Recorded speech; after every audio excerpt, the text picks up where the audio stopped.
Everyone, আসসালামু আলাইকুম। আশা করছি সবাই ভালো আছেন।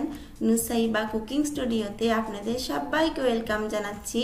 আজকে আমি আপনাদের সাথে শেয়ার করব ভীষণই মজার চটপটির রেসিপি।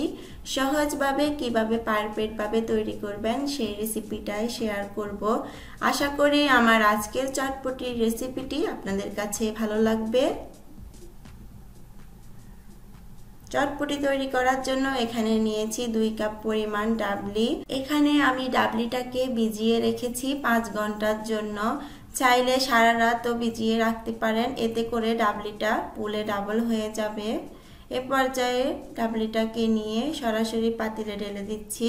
এখানে দিয়ে দিচ্ছি 4 কাপ পরিমাণ পানি। 2 কাপ পরিমাণ ডালের জন্য 4 কাপ পরিমাণ দিচ্ছি পানি। দিয়ে দিচ্ছি 1 চিমটি পরিমাণ হলুদ, 1 চামচ দিচ্ছি লবণ। পর ভালোভাবে নেড়েচেড়ে মিশিয়ে দিচ্ছি। 1 চিমটি পরিমাণ হলুদ দিলে চটপটির মধ্যে সুন্দর একটা কালার আসবে, চটপটির কালারটা আর প্যাকাশে লাগবে না। এরপর ভালোভাবে নেড়েচেড়ে দিয়ে ঢাকনা দিয়ে রাখছি চটপটিটা ভালোভাবে সিদ্ধ হওয়ার জন্য। চটপটিটাকে মিডিয়াম লো আঁচে রেখে ভালোভাবে পর্যায়ে সিদ্ধ করে নিয়েছি। চটপটির ডাল সিদ্ধ হওয়ার পর দেখবেন এভাবে উপরে খোসা বেরিয়ে উঠেছে। যতটা সম্ভব খোসাটাকে উঠিয়ে নিচ্ছি। এগুলোর ভিতরে কোনো প্রকার ডাল নেই। এ পর্যায়ে চটপটির ডালটা ভালোভাবে সিদ্ধ হয়ে গেছে। চটপটির ডালটাকে এমনভাবে সিদ্ধ করে নিতে হবে, কিছু ডাল গলে যাবে আর কিছু ডাল এভাবে আস্ত থাকবে। এই পর্যায়ে এখানে দিয়ে দিচ্ছি 1 টেবিল চামচ চাট মশলা, 1/2 চা চামচ দিচ্ছি ভাজা জিরার গুঁড়া, 1/2 চা চামচ দিচ্ছি বিট লবণ। এখানে 2টো আলুকে ভেঙে এরপর দিয়ে দিচ্ছি। এই পর্যায়ে ভালোভাবে নেড়েচেড়ে মিশিয়ে নিচ্ছি।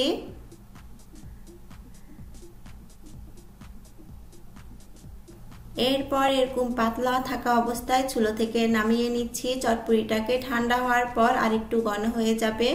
এ পর্যায়ে চটপটির জন্য টক তৈরি করে নিচ্ছি। এখানে 1/2 কাপ নিয়েছি তেঁতুল। এরপর 1 কাপ পানি দিয়ে 10 মিনিটের জন্য তেঁতুলটাকে ভিজিয়ে রেখেছি। এ পর্যায়ে তেঁতুলটা ভালোভাবে ভিজে যাওয়ার পর ভালোভাবে চটকিয়ে নিচ্ছি।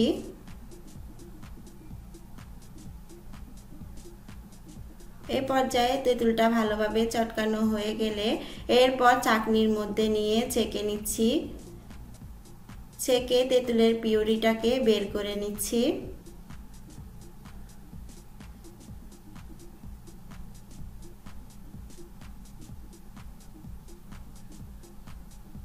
তেঁতুলের বিচি আর অন্যান্য অংশগুলোকে আলাদা করে নিচ্ছি। এ পর্যায়ে এখানে দিয়ে দিচ্ছি স্বাদমতো লবণ, 1 টেবিল চামচ দিচ্ছি চিনি, 1 টেবিল চামচ দিচ্ছি চিলি ফ্লেক্স, চামচ দিচ্ছি চাট মশলা, 1 টেবিল চামচ দিচ্ছি লেবুর রস। আর সব কিছুকে মিশিয়ে নিব। এখানে আমি যতগুলো উপকরণ দিয়েছি আপনারা আপনাদের পছন্দ মতো সব উপকরণ দিয়ে এরপর টকটাকে তৈরি করতে পারবেন।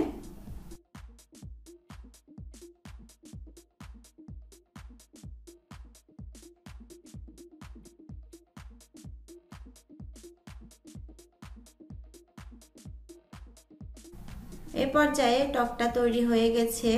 আমি বাটির মধ্যে চটপটি নিয়ে নিয়েছি। দিয়ে দিচ্ছি একটা ডিম কুচানো, 2 টেবিল চামচ দিচ্ছি পেঁয়াজ কুচানো, 2 টেবিল চামচ দিচ্ছি কাঁচামরিচ ধনিয়া পাতা কুচানো, 2 টেবিল চামচ দিচ্ছি আগে থেকে তৈরি করে রাখা টক। এরপর সব কিছুকে ভালোভাবে মিশিয়ে নিচ্ছি।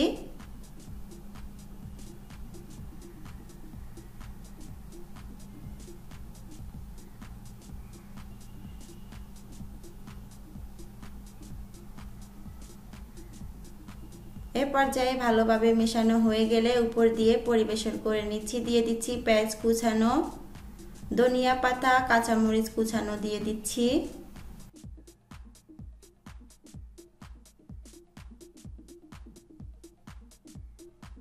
একটা ডিমকে গ্রেট করে উপর দিয়ে দিচ্ছি। কয়েকটা ফুচকা ভেঙে এরপর দিয়ে দিচ্ছি।